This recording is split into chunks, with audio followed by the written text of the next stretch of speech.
താങ്കൾ വായിച്ചായിരുന്നത്? ഞാൻ വായിച്ചില്ല, അതുകൊണ്ട് ഞാൻ ചോദിച്ചതെന്ന് അറിയാൻ വേണ്ടിയിട്ടാണ്. ഞാൻ കണ്ടില്ല റിപ്പോർട്ട് ഞാൻ കണ്ടില്ല. അതൊരു കുട്ടികളല്ലേ, കുട്ടികൾ തമ്മിൽ ഒരു പ്രശ്നം ഉണ്ടായി. ആ പ്രശ്നം പരിധി വിട്ടു പോയിട്ടുണ്ടോ അല്ലയോ എന്ന് കേസ് തന്നെ അത് അന്വേഷിക്കും. അതിന്റെ മീതെ NSUI കമ്മിറ്റി ഉണ്ട്, അവരൊരു തീരുമാനമെടുക്കും. അതിലൊന്നും കയറി ഞാൻ അഭിപ്രായം പറയേണ്ട ആളല്ല.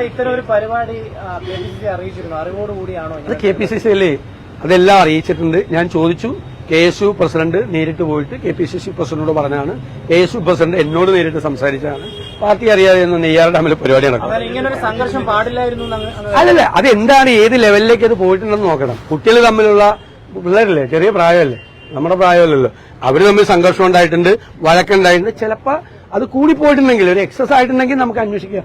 അവരന്വേഷിച്ച് KSU പ്രസിഡന്റ് NSU കമ്മിറ്റിക്ക് റിപ്പോർട്ട് കൊടുക്കും. അത് വെച്ച് നമുക്ക് നോക്കാം. കൈ ചില്ലുമ ഗ്ലാസും തൊട്ടിട്ട് ചോര ചീന്തിയാണ്, അത് തട്ടിക്കൂത്തിയൊന്നുമല്ല. ചോര ചീന്തിയെന്നൊക്കെ പറഞ്ഞ് ഞെട്ടിപ്പോവും, പേടിച്ചു പോവാ.